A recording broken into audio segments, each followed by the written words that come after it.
You know what? Getting crazier by the day, and now it's not just Diddy under the microscope. Jay-Z is catching some serious heat too, and word on the street is that DMX was one of the early birds in the industry who saw through both of their acts. In a recently surfaced interview, X spilled the tea on Diddy, claiming he was up to some downright awful stuff with his artists. Well, you know, Locks got signed by that. Even though I bought the Locks to our riders, you know, they got signed. They were a safer group, you know, Puff signed them. And it was a blessing and a curse because they were sure they were happy about getting signed first, and they were on the Benjamins and shit was going. But they made them jiggy and put them in suits and made them write lyrics for them and took all that publishing and wow.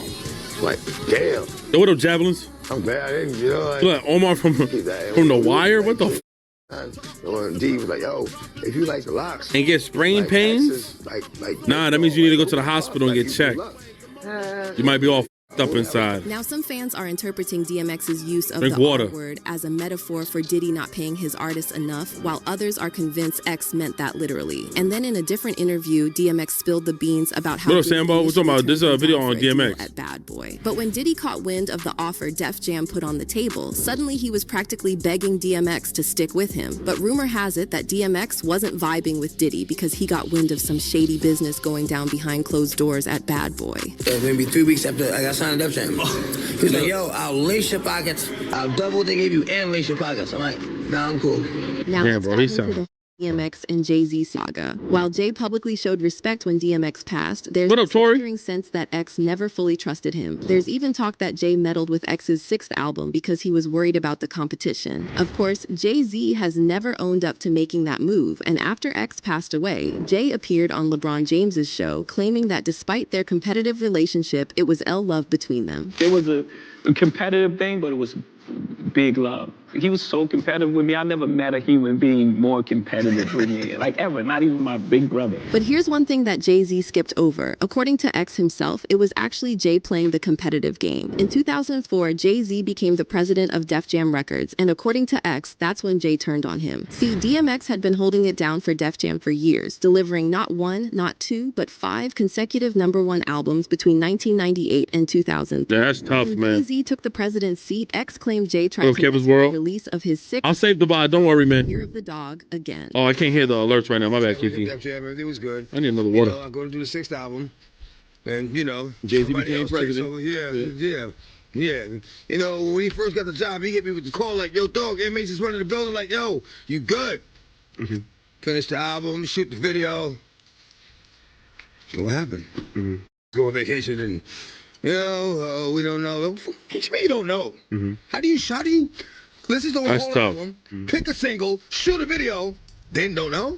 According to X, this whole drama unfolded because Jay had a change of heart about retiring from the rap game, and he wanted to clear the field of any competition standing in his way. Okay, I see what's really good. You're trying to eliminate the competition. You know, because at first you retire, you know, then get me off the label, now you're back rapping again. Okay. It's all good.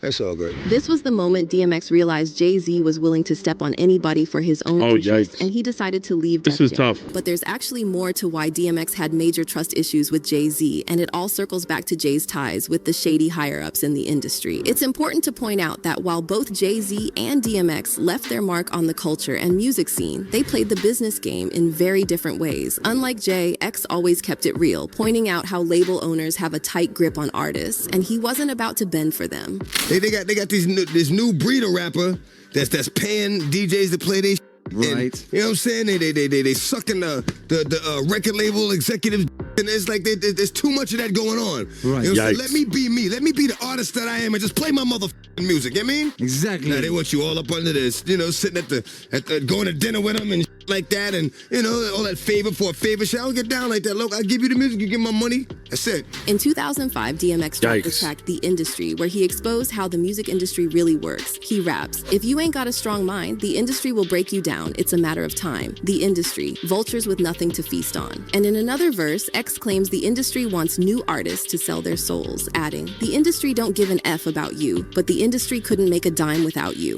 The game is bullshit, man. The game is bullshit. If you want to rap or sing or whatever, don't become a part of the game. You know what? Listen to a song I called The Industry. And that pretty much explains, saying what the shit is about. The industry. Man, it's not the same. The industry, it's not a f***ing game. The industry, real is dying to get in. The industry, just to find they don't fit in. The industry ain't what it used to be. The industry's trying to control the way you MC. They want you to dress like this and talk like that. But I'm going to dress like this and talk with the gap. The industry. Now, Jay-Z, he's that motherfucker's nice, yo. from the get-go. Listen, every time Prince talks about the music industry. About him throwing what his up, Jay? friends and partners under the bus. One of those individuals is Dame Dash, co-founder of Rockefeller, who went public for real? with his claims that Jay betrayed him when he started cozying up to shady bigwigs in the music business. But Dame didn't stop there. Dame Dash ain't that innocent either, by the way, chat. Called out was Lyor Cohen, former Def Jam president and Jay-Z's ain't that fucking innocent either. Jay refers to Lyor as his mentor in his memoir Decoded. Now Lyor has been caught up going in a outside. bunch of drama over the years, and Dame publicly Dame ain't innocent either. We know he's been through a lot of shit the too. Divide and conquer method to make black artists and moguls turn against each other. But here's the crazy part. In 2018, when Lyor appeared on The Breakfast Club, he started talking about the substance use crisis and expressed sadness about DMX's struggles with substances. But when Charlemagne asked why he keeps signing artists who promote that kind of lifestyle, Lyor straight up said that's just how the business operates. One of the biggest artists you ever had had a real bad drug problem, DMX. I'm so sad. It's the most dangerous thing that's facing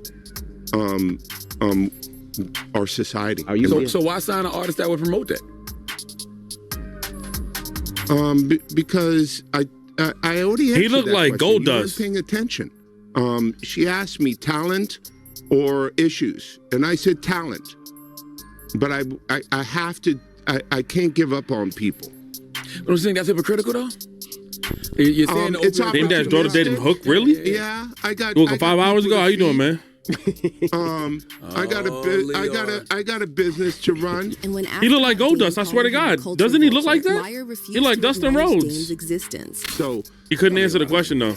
Made a lot of Come on, Lyor. Don't do that to him. I don't know him. I really don't. So, I don't know what to tell you. So after Lyor's words reached Dame fired back on IG saying, "Thanks for this, Lyor Cohen, for proving my point in true culture vulture form. They make money off us and then try to erase our true history and act like the real ones never existed." Now, you're probably wondering how all of this connects to DMX. Oh, sorry. Well, word on the street the problem that I have with Dame is that had they had your name involved, you wouldn't be saying any of this actually right now. It was almost a blessing and a curse that Jay-Z almost got you removed. Because I'm gonna be honest, had it been the case that you've been in business all this time, we don't know what you would have been involved with. Because they iced you out. Now you're on the other side trying to talk about how, oh man, they did this to people like us. Like, no, man, you was doing it too.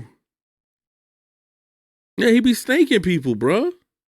Lyor was the one who influenced. You always saying something. What you mean? I'm honestly, it gets even crazier. You look like Gold When Dust. DMX passed away, Lyor took it a step further and said some downright disrespectful things at X's funeral. DMX's send-off took place in Brooklyn on April 25th, 2021, and Lyor was supposed to be there, but he couldn't be bothered to show up in person. Instead, he sent in a recording where he started off by saying DMX was a good dude, but then, out of the blue, he went off, referring to DMX as a gremlin and saying his passing wasn't a surprise. The race against time was that we all know X is a gremlin and reckless and looking for a wall to crash into.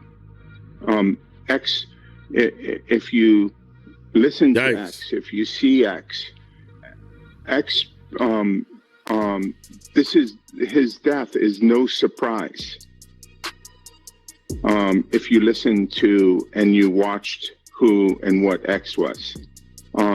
And I think it's a tragedy because I wish people knew Earl.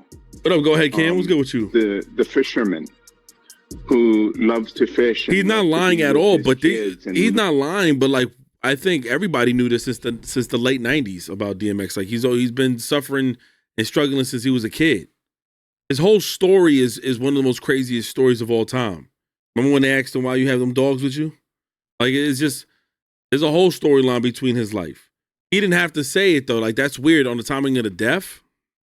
Love just to weird, man. Talk about deep. Calling him a gremlin is kind of crazy. And curious about the world and interested in other people's opinions. Now we're all. You know what? It is funny though because didn't you claim you didn't Well, he claimed he didn't know Dame Dash, but he also claimed he didn't know many artists. Hey, yo, go ahead, Cam. I appreciate you, man. God bless, man. I got more videos dropping tomorrow, man. Yeah, I see backstage. Yeah. Calling him a fucking gremlin is evil. Funeral? Well, if Jay-Z looked up to Lyor as his mentor, it's no wonder X never trusted Jay. Fans are now digging into Jay and Diddy's shady business, and they're saying it's only a matter of time until Jay-Z's skeletons start falling out of the closet. Someone said, DMX always talked about how filthy the industry was. He was a good dude that someone disliked because he kept it a buck at all times. Ripe X-Man. And another fan added, Bitches, rest in peace. His buddy Jay-Z will get their karma. Mark my words. They forget that they are black men. The elites are not going to let those two go, but so far. Wait, is this an AI voice talking? Did this bitch just say elites? You mean elites? But what's your take on all of this? Did DMX try to warn us about Jay-Z and Diddy? Yo, who did this AI, bro? AI images gotta stop, yo. AI gotta stop. Look at this shit. Somebody, he looked like a mix of, I ain't gonna always say this too, Jeremiah looked like Diddy.